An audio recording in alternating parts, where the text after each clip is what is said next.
আমাদের বাড়ি হলো ময়মনসিংহের এক জেলার একটি ছোট্ট গ্রামে। তখন ছিল বর্ষাকাল। প্রচুর বৃষ্টি হওয়ায় নদ নদী ভরে একাকার। রাস্তাঘাট ডুবে গিয়েছিল।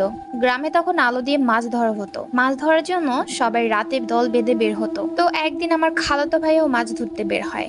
এক পর্যায়ে দল থেকে ছুটে সে একা নদীর পাড় দিয়ে হাঁটতে থাকে। হাঁটতে হাঁটতে সে হিতাহিত জ্ঞান হারিয়ে ফেলে কখন যেন।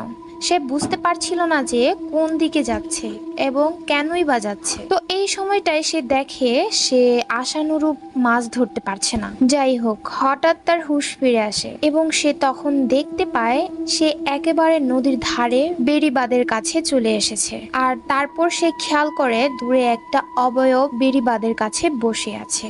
ওই অবয়বটা দেখে সে অনেক অবাক হয়ে যায়, কারণ ওটা দেখতে একদম দুধের মতো সাদা ছিল। একবার দেখেই সে ধীর পায়ে ওই জায়গা থেকে চলে আসতে চায়, কিন্তু তখন অনেক দেরি হয়ে গিয়েছে। সে দেখে ওই অবয়বটার সাথে আরো একটা অবয়ব ছিল। সে ছিল একদম চুলের মতো কালো কুচকুচে। ওই অবয়বটাও তাকে দেখে ফেলে এবং তাকে পিছন থেকে ডাকতে থাকে। তখন সে কিছু না ভেবেই হাঁটা শুরু করে দেয়, কিন্তু কোনো এক অদ্ভুত কারণে তখন সে এক পাও সামনে আগাতে পারছিল না। তখন আবার সেই অবয়বটা ডাকতে শুরু করে এবং বলে পিছনে ফিরে তাকাতে। তখনও তার ভিতরে খুব একটা ভয় কাজ করতে শুরু করেনি। তারপর অবয়ব দুটি আবার বলে পিছনে ফিরে তাকাতে। তখনই সে বলে আমাকে যেতে দিন, আমি আর কোনোদিনও এখানে আসবো না। তখন অবয়ব দুটি তার নাম ধরে ডাক দেয় এবং তাকে আস্থা দেয় তাকে কিছু করবে না।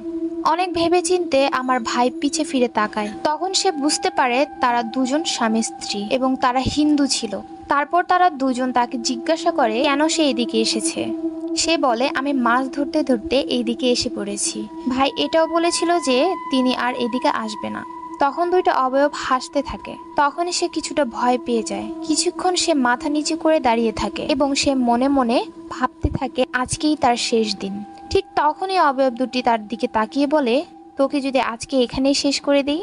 ভাই এই কথা শোনার পর ঘামতে শুরু করে। অন্য অবয়বটা প্রথম অবয়বের দিকে তাকিয়ে জিজ্ঞাসা করে ও কি করেছে যে ওকে মেরে ফেলবো আমরা। সেই অবয়বটা জানায় ও আমাদের দেখে ফেলেছে। তারপর অনেক কিছুই হতে পারতো সেই রাতে।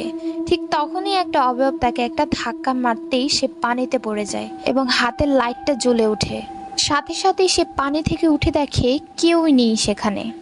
একটা জিনিস লক্ষ্য করে সে যে তার ধরা মাছগুলো সেই অবয়বগুলো নিয়ে গিয়েছে। তারপর সে তাড়াতাড়ি বাড়িতে চলে আসে। ঘটনা কিন্তু এখানেই শেষ নয়। অনেকদিন পরে সে যখন বাড়ির পাশে মাঠে বসে থাকে তখন সে লক্ষ্য করে যে কিছু একটা তাকে দূর থেকে দেখছে। তার পরপরই সে ওই জায়গা থেকে উঠে আসে।